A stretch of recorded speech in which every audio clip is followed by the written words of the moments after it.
This show is all sorts of crazy. Cece, whew, let's talk about it. We're talking about Cruel Intentions, which is a Amazon TV show, Amazon Prime TV show. And let's set the stage. So let me tell you how I found out about the show. I was scrolling on TikTok and then I saw a trailer of Cruel Intentions. I was like, it was kind of giving Gossip Girl vibes, and honestly, I wasn't a huge fan of the new Gossip Girl remake, only because it was geared towards Gen Alpha. Sorry, not even Gen Z, Gen Alpha. And I'm like, it's given for like 15-year-olds. I'm not there. So I decided to not watch Gossip Girl. But Cruel Intentions, the trailer actually sounded to be really, really interesting. And I was like, okay, I need to watch this. So I started watching it. The first episode hooked me. Like, I don't even know. Let me show you. I will tell you which part of the first episode kind of hooked me before I get there. I did not watch the older version of Cruel Intentions. I think there's like an older version earlier than the 2000s version. So for instance, I think I watched the one that came out in the mid 2000s where, the guy who plays Lucius or whatever his name is, the actor who plays him actually dies in the last 10 years. But anyways, I watched that version, and that's the movie adaptation. But I think that's like an earlier adaptation of Cruel Intentions. But I watched the movie, is basically what I'm trying to say. And so we're going to break down each and every character and give you my review at the end, as I usually do. Welcome to I'm About It, where I talk about the things that I'm about, and it's definitely Cruel Intentions. I was sat and I watched the entire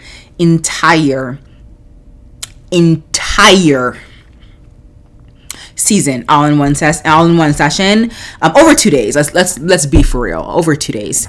And so I really loved it. I think a lot of people had different viewpoints and things like that of the show. I think a lot of people kind of read it off, and it's not popular yet. And I think it will be popular. I do think a lot of people will eventually come to watch the show, and then it's gonna go like crazy. It's gonna go like bonkers. So now a lot of people are watching about Cruel Intentions. I mean, the entire premise is kind of really crazy, right? You have three people who are kind of in a love triangle type of way, where you kind of have Caroline, Lucien, and Annie. And Annie is falling in love with Lucien. Lucien is falling in love with Annie, but Lucien also likes his stepsister, who's also Caroline. Caroline is in love with Lucien. Lucien says something in the show, and he says that, and I don't know why she would feel this way. Caroline, who is the stepsister to Lucien, he says to her, "You're falling in love with me, but that scares you and that terrifies you." It should scare you. It should terrify you. Let me just say this. If you are a stepbrother and a stepsister and you're falling in love, look within and walk yourself into the police station. Look within and walk yourself into the psychiatric ward. Listen, that's not okay. Like, it doesn't even matter if the person was not like, your mom did not give birth to your stepbrother or stepsister. Either way, they're still your brother. No matter how they end up being your brother and sister, they're still your brother. So having this like romantic relationship with your brother and sister is absolutely insane. Remember, like I said, look within and walk yourself into psychiatric ward. You're not okay in the head. Like, these kids are literally mini psychopaths. I'm gonna start off with Annie, and I love Annie. First of all, I love Annie's hair, Annie's makeup. They obviously put more makeup on Annie, and these are like mid-20s. In fact, the girl who plays Caroline, Sarah Catherine Hook, is like nearly 30, even though she literally looks 17. I don't know how. I guess that's genes. But they put more makeup on Savannah, who plays Annie, which is a good choice because she looks really young and looks really impressionable, and she is really impressionable, and I don't know what it is. Like, I don't know why she's this, like, was everybody this impressionable in the first year of college, freshman year? Like, you just listened to everything that everybody said. You were like a sponge, and you morphed into different personalities depending on the friend group and depending on what's, the situations and the circumstances around you. That's not okay. Like, you try to figure out and stand on your own self by figuring out who you are, your personality, your identity. And I think at the end of the day, Savannah at the end Annie at the end tried to be her own person. She's trying to be her own person. She's trying to carve her own person outside of these identities and perceptions that everybody has made of her already. And she tries to meet them or match it. And I'm like, girl, just be you. Just be yourself. Who are you, Annie? Like, who are you? And so Annie falls into like the Beatrice group, who is like really very vocal and have morals and have all these things, but also is like also not the greatest human beings, but who are fighting for the rights for other people to have certain rights and human rights. And it's interesting to say the least. But I like Beatrice in the sense that she's doing what needs to be done. Like, she's the only like normal person in the show who has like morals. Annie too, like, she has morals, but for some reason, like, she takes it as kind of a negative. Like, okay, I was brought up by my two parents who were very strong in their convictions of themselves and project that onto her, but she kind of takes it as a crutch or a step back and in this world that is college. But I'm like, it's good to have strong morals, it's good to have strong convictions, it's good to know the difference between right and wrong. And just because you don't know, just because you know the difference between right and wrong doesn't mean you're a bad person. And she tries to kind of turn herself into this person that is more acceptable, like I said, depending on the friend group, depending on the people that she's hanging around with. And I think it's like really disgusting. Like, girl, like, who are you? And it obviously we end up realizing that Annie doesn't really know who she is. And I think at the end we're trying to determine. We're trying to see a little bit of that at the end of the season, but we still don't know who Annie is as a person. I guess we could go to Beatrice. Like, Beatrice seems like to me the only honest person. Not honest. She's also the other person who is okay with living in the gray area, right? She knows the difference between right and wrong, but sometimes she does bad things to produce a good outcome, or sometimes to do what's just, she does what is bad. And at least she knows that, and at least she's okay with that. She's not conflicted with who she is, that she will do whatever it takes to get justice. She would do whatever it takes if it benefits her. She would do whatever it takes to help others, even if by getting there you have to go down the wrong path. So I like Beatrice because she's honest in who she is, and she's not afraid of being who she is to people. She's not one of those people who's like, oh, now that you found out who I am, like, now I'm ashamed. She's like, no, this is me. Take it or leave it. This is me. I'm exactly where I'm supposed to be. Yeah. So I think, except for Annie, I think everybody else on the show has really defined who they are and have kind of accepted who they are, except for Lucien, which we'll get to. Who do we talk to? Who do we go to next? I'll leave the best to last. You'll figure out like who I think is an incredible actress and should have their own TV show. I'll save that to the end. This is also a really great time to like, comment, share, subscribe, talk about like Cruel Intentions. If you watch the earlier movies that I'm talking about, I will find, I think it's like 2000s or 2009, 2005. Anyways, If you watch this season, let me know. Subscribe. And definitely hype, forward, save, whatever. Anyways, we're going to move on. Thanks so much for commenting if you do end up commenting. We're going to go on to Scott, who looks like lost a lot of brain cells from the bear can that was that I don't remember if the bear can was full or empty, because when they fast forward in time, I was so surprised that Scott was not right, like he's lost his marbles a little bit. But I'm trying to realize, like, what would make him end up being in that position. And for me, it's like, okay, maybe the beer can was full, because I don't think a empty beer can that's been crushed will do that to someone's head and do that to someone's brain. I don't know. But anyways, we see Scott, who's like not really there and is really controlled by Blaze, which I honestly do like Blaze, and I really hope they don't remove him. Like, I like Blaze. He's not a good person, but he's playing in this game that he thinks that he needs to play to survive in life, which I get. So Scott, I think Scott has woken up from his coma of people who have been, really controlling him. I'm indifferent to Scott. I don't have any strong opinions to Scott. It's quite clear that Scott is gay, and it's okay to be gay and proud, even if it's you're gay and proud to conservative parents. And I don't like the way how Scott treated Annie when they had their romantic relations in the hotel room. Like, we never saw a conversation with them about that, and he just like left Annie there naked and afraid. That's weird.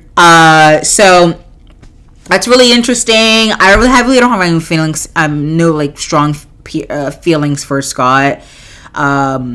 He ended up doing the right thing at the end, but honestly, I do agree, because I think Blaze ends up assuming the worst out of people, because everybody around Blaze is doing the wrong thing. Like, everybody's doing the most horrific things you wouldn't think people will actually do. So of course you would think that because everybody's doing bad things, everybody is are bad. So everybody's bad to their core. They're just bad human beings. And I guess Blaze didn't give Scott the benefit of the doubt, but it looks like Blaze has been, stealing money longer before he knew Scott. So it made sense to me why Blaze didn't tell Scott. And especially when, obviously it was also clear that we didn't know if Scott will really understand where Blaze was coming from. So, like, I understand Blaze stole the money because obviously, he's poor like the rest of us, and we don't have, thousands of dollars to be living in a, really expensive frat. Every single day you go to Blaze is wearing like a whole new outfit. Like, where are they? He's wearing like a 4-piece suit. Like, where are you getting these clothes? And he has no money. I don't get it. And when Blaze ended up packing his stuff, and just moving out of the house, like, I honestly thought he would be removing his clothes that he's wearing, because like, where are you getting these clothes from? I guess from the money, but like, it's like every single day we see Blaze in a whole new outfit, like designer head to toe, like he's so well dressed, Blaze. Like, I was really excited to see what he would wear each and every episode. So anyways, and so I mean, like, who would Blaze end up going to ask for help, honestly? Because obviously the people around him, that's including Caroline and Lucien, were not really his friends. So I get it, but he should have went somewhere else for help. Moving on from Blaze, I do like Blaze, so that it is what it is for that. We could go to Claudia, who is Caroline and Lucien's stepmom. The most horrific human being on the face of the planet. I really hope someone catches this woman and puts her in jail.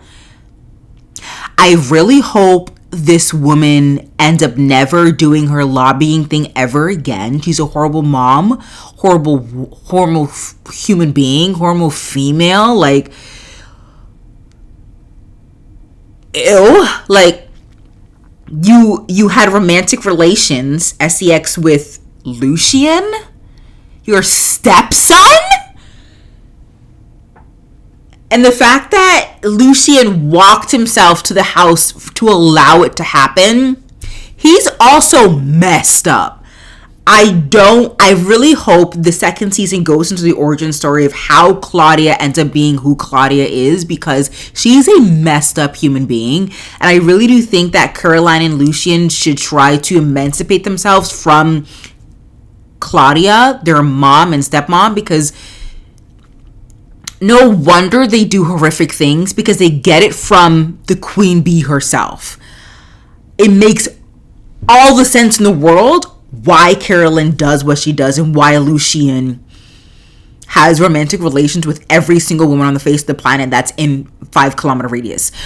It makes absolutely all the sense in the world. So, like, every time I see her, I want to vomit. Like, it's so disgusting. I'm moving on. I'm going to go to Lucien. Lucien, I feel so bad for him because he was adopted, or he married, not adopted, sorry. He married because his father ended up marrying Carolyn's mom. So that's why it ended up being a blended family. He married into one of the horrific families on the face of the planet. But at the same time, it's like, he's so, and so is Claudia, so damaged.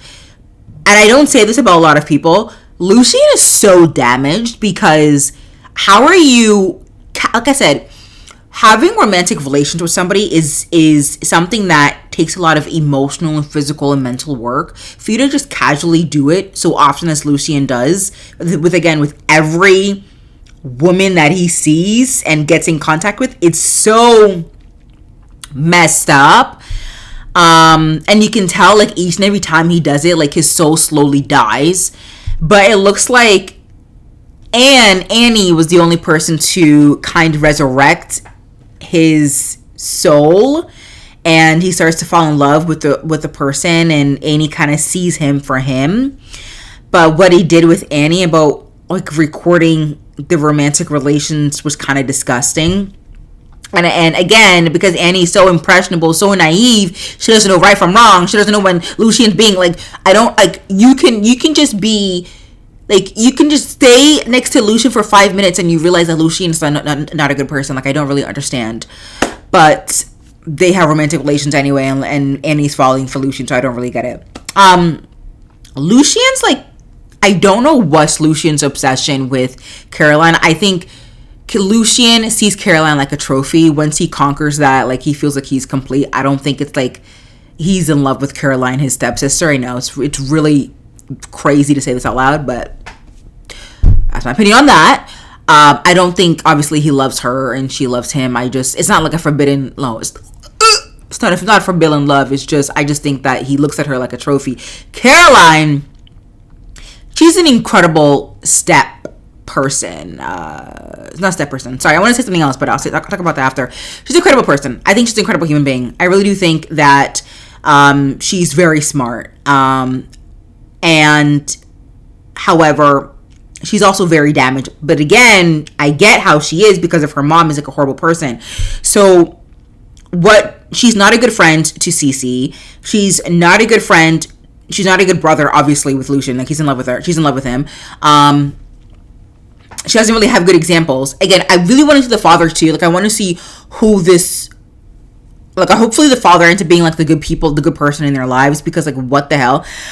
And so Caroline, I like Caroline as a character. As a person, no. Like, she's not a good at anything. The only thing that she's good at is heading the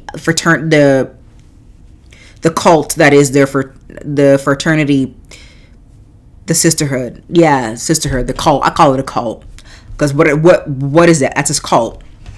I like Caroline, I really do. And so we're moving on, and I'll talk about more about Caroline in relation to Cece and the professor next. I just want to go into any other characters that I may want to talk about. Actually, nope, that's it. I love Cece. Cece should have her own TV show. She is an incredible actress. Her ability to say witty things, say it really fast, say it with such conviction, all those lines.